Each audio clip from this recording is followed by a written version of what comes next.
ఈ సమరయులకు ఉన్నటువంటి మరో మంచి లక్షణం ఏంటంటే వారు దేవుణ్ణి నమ్మారు. యోహాను సువార్త 4వ అధ్యాయము 42వ వాక్యాన్ని మనం చదువుతాం. మా మట్టుకు మేము విని ఈయన నిజముగా లోకరక్షకుడని తెలుసుకొని నమ్ముచున్నామనిరి. వారెవరిలో? సమరయులు. సమరయ్య స్త్రీ ఆ ఊర్లోనికి వెళ్ళి సమరయులందరినీ ప్రభు దగ్గర తీసుకొచ్చిందటండి. ఒక స్త్రీ ఆ సమరయ్య పట్టణంలోకి వెళ్ళి వాళ్ళందరినీ ప్రభు దగ్గర తీసుకొచ్చింది. మీరు చెప్పండి, మనం ఎంతమందిని ప్రభు దగ్గరికి నడిపించాం? మనం ఎంతమంది క్రీస్తు దగ్గరికి తీసుకొచ్చాం? మనము యేసు ప్రభుని నమ్ముకోకముందు ఎంతమందిని సినిమా హాల్కు నడిపించాం? ఎంతమంది బ్రాందీ షాపులకు నడిపించాం? ఎంతమంది వల్గర్ సమూహాలకు నడిపించాం? ఎంతమంది అపవిత్రమైన స్థలాలకు మనం నడిపించాం? మరి నువ్వు రక్షించబడిన తర్వాత, మీరు మార్పు పొందిన తర్వాత, కాబట్టి ఇక్కడ రాయబడినటువంటి మాట ఏంటంటే, బైబిల్లో చెప్పబడినటువంటి మాట చెప్పండి, ఆ ఊరోళ్ళందరినీ ప్రభు దగ్గర తీసుకొచ్చి ఇప్పుడు వాళ్ళు వచ్చి చెప్పండి, వాళ్ళు అంటున్న మాట చూడండి, మా మట్టుకు మేము విని ఈయన నిజముగా లోక రక్షకుడని తెలుసుకొని నమ్మారు. అది ఇతడు నిజముగా లోక రక్షకుడు అని తెలుసుకున్నారంట వాళ్ళు. కానీ ఎంత వాక్యం చెప్పినా ప్రజలు ఏం తెలుసుకోవట్లేదు. సరే, అవన్నీ దిగాను మాట చెప్పండి, నువ్వు ప్రార్థనకు వస్తున్నావు, యేసు ప్రభు ఎవరో నీకు తెలిసిందా?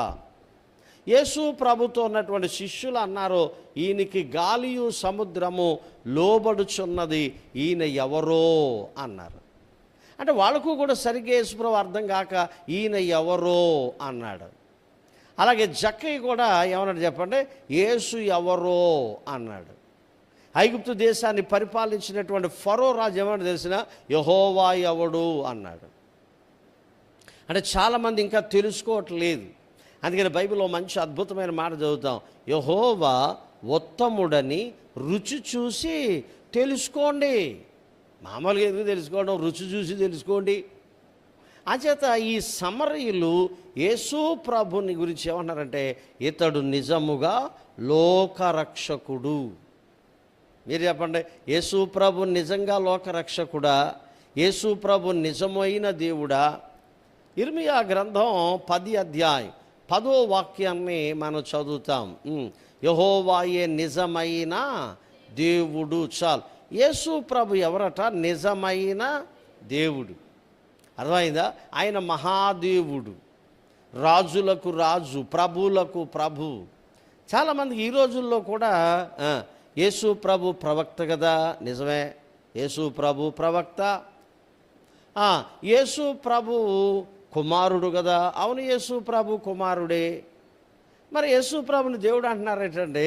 యేసు ప్రభు కుమారుడు, యేసు ప్రభు ప్రవక్త, యేసు ప్రభు సాకలవాని సబ్బులాంటోడు, యేసు ప్రభు నిబంధన దూత, అలాగే యేసు ప్రభువే నిజమైన దేవుడు. కొంతమంది యేసు ప్రభు కుమారుడు అని మొదలెడతా ఉన్నారు. ఇలాంటి బోధలు విని మీ ఆత్మీయ జీవితాన్ని పాడు చేసుకోకండి. రకరకాల బోధకులు వస్తున్నారు, రకరకాల బోధలు వస్తూ ఉన్నాయి.